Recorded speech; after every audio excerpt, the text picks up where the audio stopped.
que entende que não é apenas ter promessa, mas é crer e ter atitude de acordo com a promessa que você possui.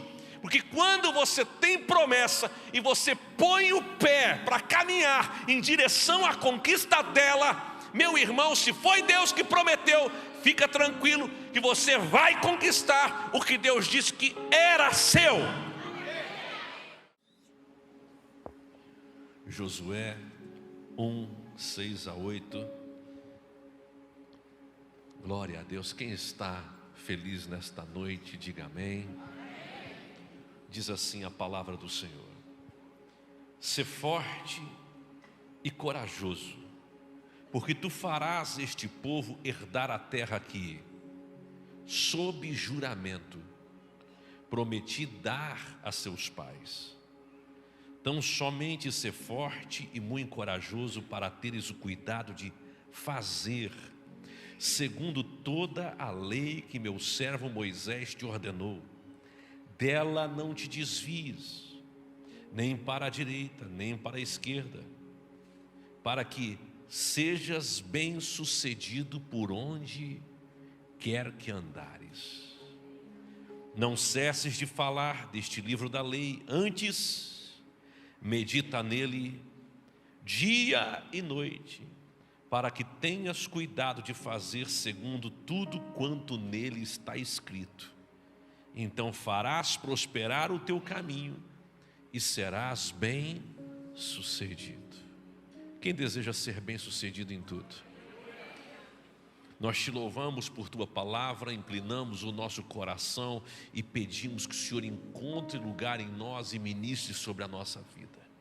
Que a tua palavra seja como uma semente que produza resultado na nossa história, transformando quem somos e nos direcionando o Senhor para aquilo que o Senhor deseja fazer. Te louvamos por tudo, no nome de Jesus, e todos digam amém. Assente-se por gentileza.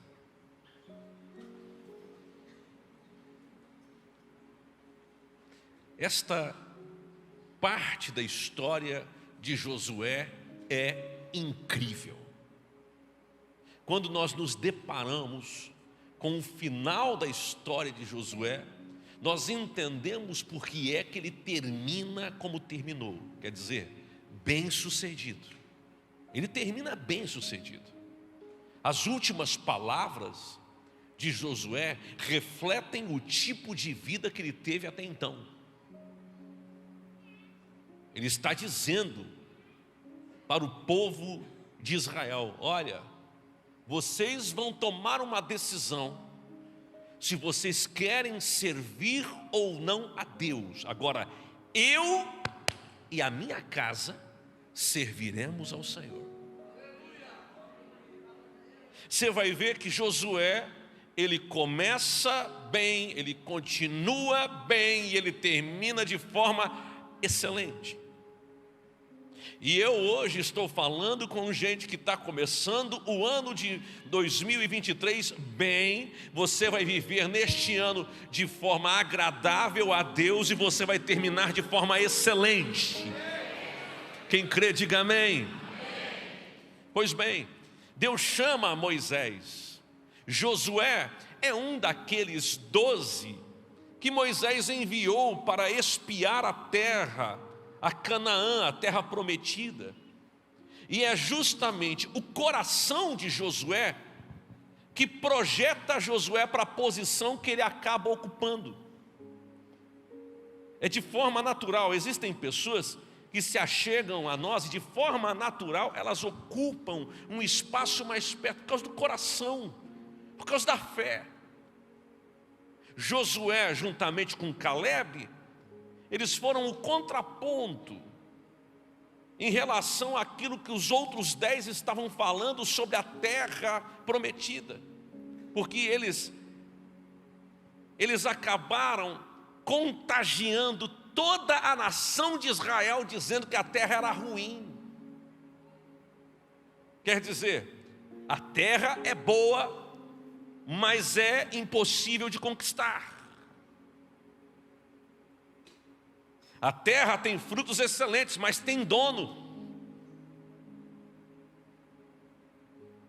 E eles inflamam, eles estragam a nação de Israel, prejudicando Israel por 40 anos. Atrasam o processo por 40 anos. Mas a gente olha neste contexto um jovem chamado Josué, filho de Num, que entende que não é apenas ter promessa, mas é crer e ter atitude de acordo com a promessa que você possui. Porque quando você tem promessa e você põe o pé para caminhar em direção à conquista dela, meu irmão, se foi Deus que prometeu, fica tranquilo que você vai conquistar o que Deus disse que era seu. E é isso que acontece com Josué.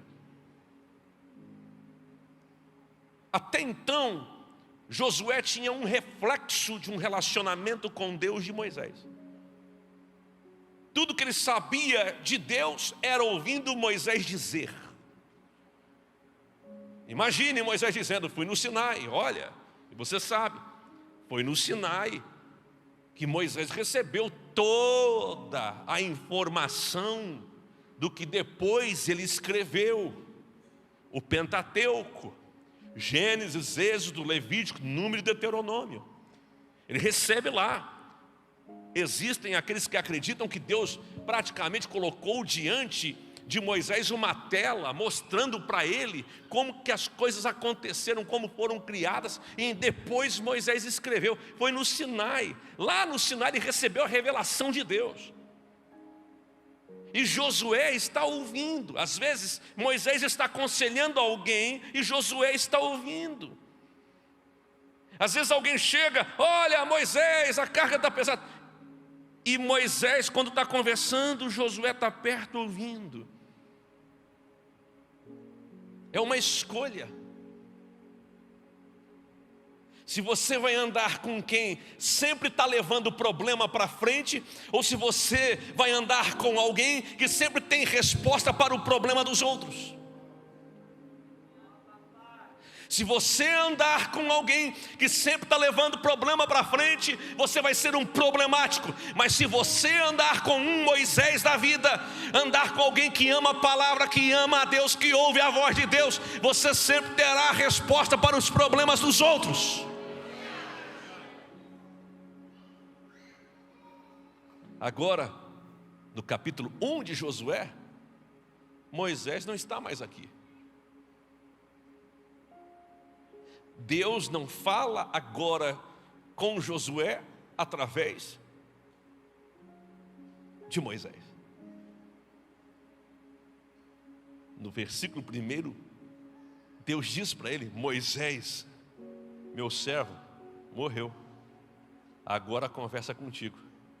A missão que Moisés começou, você vai terminar. A missão que era de Moisés agora continua. E agora, sobre os teus ombros. E sabe o que é mais lindo? É que Josué prontamente recebe essa missão, se agarra a essa missão e caminha para cumpri-la. Sabe por quê?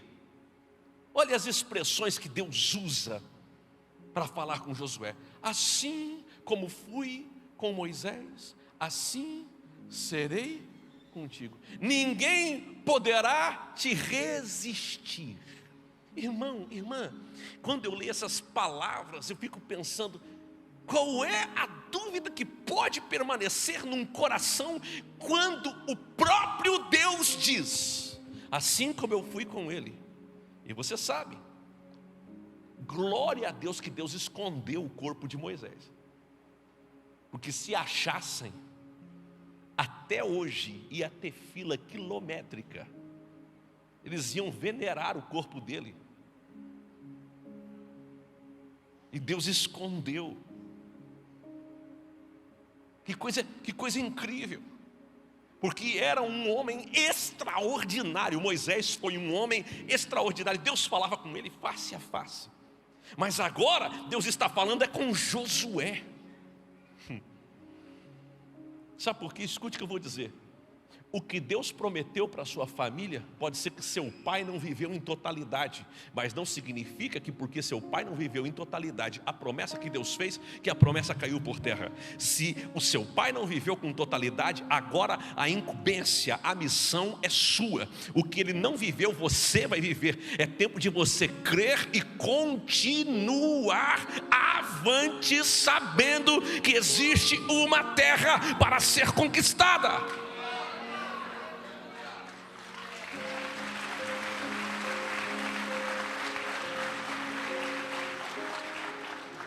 Eu não vou esquecer de um amigo que me compartilhou algo. Ele foi começar uma igreja lá em Cambuinhas, é uma região do Rio de Janeiro, e lá não podia ter igreja. Ele foi começar a igreja. Ele olhou o lugar e tal, e a pessoa falou: não, aqui nós não alugamos para a igreja, porque aqui em Cambuinhas não pode ter igreja. A pessoa falou para ele. Aí ele falou: não, mas... E foi na prefeitura, e foi em tantos lugares, e falou com o presidente da associação, e como ele era uma pessoa influente, conseguiu. E aí ele começou a igreja, um espaço pequeno, mas começou a igreja. Aí um dia ele está lá, durante o dia, arrumando as coisas. Apareceu uma pessoa, e disse: ô, você é o pastor Beto? Sou eu, sou o pastor Beto. Rapaz, que bom que você está aqui. Deixa eu te contar uma história. Está vendo aquele prédio que está sendo construído? Estou vendo. Sabe, ali naquele prédio, ali era um terreno baldio, e tinha uma casinha lá no final. E lá morava um senhor, muito temente a Deus e de muita oração. E ele dobrava os joelhos todos os dias em direção para Cambuinhas, porque ele estava falando da entrada. E ele levantava as mãos e dizia: Senhor, um dia, coloca uma igreja aqui para ganhar esse povo todo para ti. Eu não tenho a capacidade de ser pastor, mas o Senhor pode trazer um pastor para cá. E aquele homem orou um dia, orou 2, orou 3, orou 1 mês, orou 6 meses, orou 1 ano, orou 2 anos, orou 3 anos, orou 10 anos, orou 20 anos. E quando parecia que não ia acontecer, aquele senhor partiu, faleceu, todo mundo disse assim: ah, tadinho, orou a vida inteira e o que ele orou não aconteceu. De repente, do nada, quando se vê, tem uma igreja na entrada daquele bairro. E o pastor da igreja, ele falou para mim: eu estava com a bola cheia, achando que eu tinha feito um grande feito, e quando eu descobri, eu só era resposta de oração. O que você quer dizer com isso, meu irmão? Escute. Quando você começa a orar por uma promessa que Deus te dá, você crê, começa a orar. Escute, o tempo passa e Deus não se esquece das suas orações. No tempo oportuno Ele dá condição de a coisa acontecer.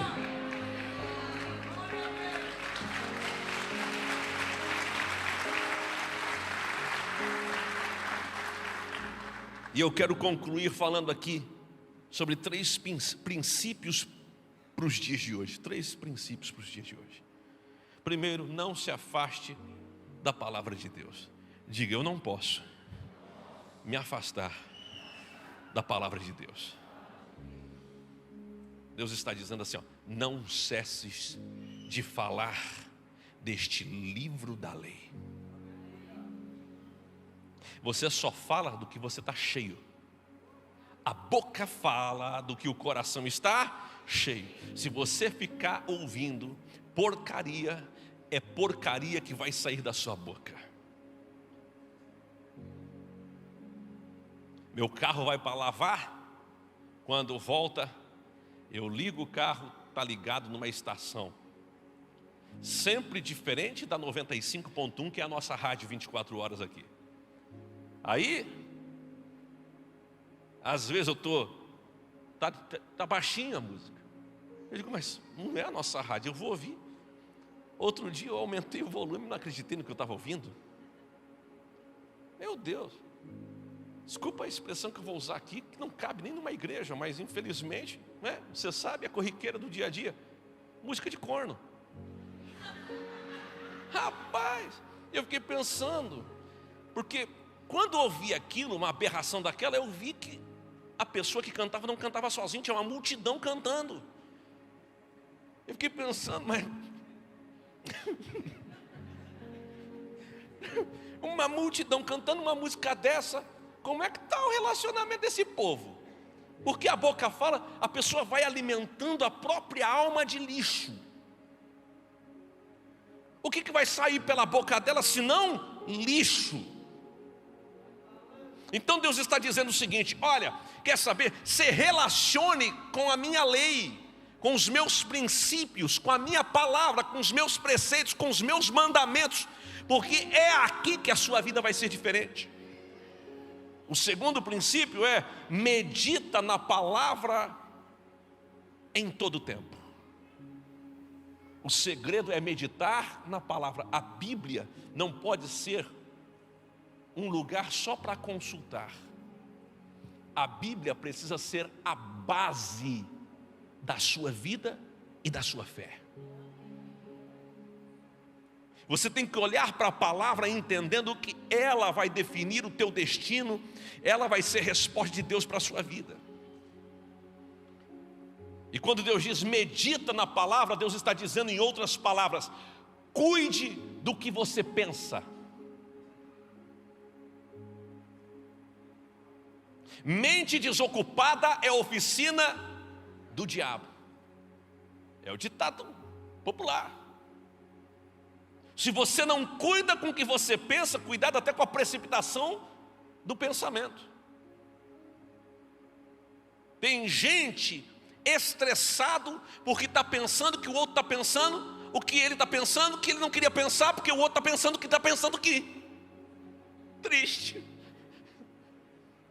Só fica estressado. Ai, porque eu acho que ele está pensando, só pela cara dele ele deve estar pensando. Irmão, esquece a cara do outro, esquece o que o outro está pensando. Pense em você, nas coisas de Deus.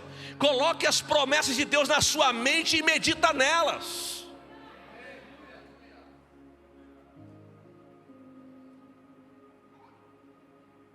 Eu ia falar uma coisa aqui, mas não vou.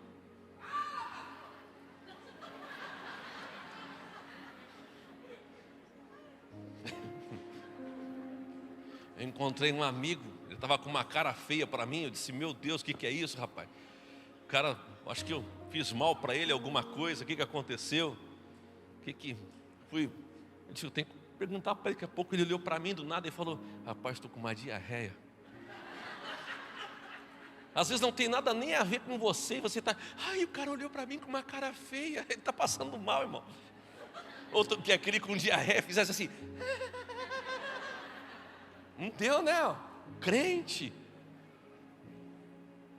Terceiro princípio: obedeça à palavra de Deus.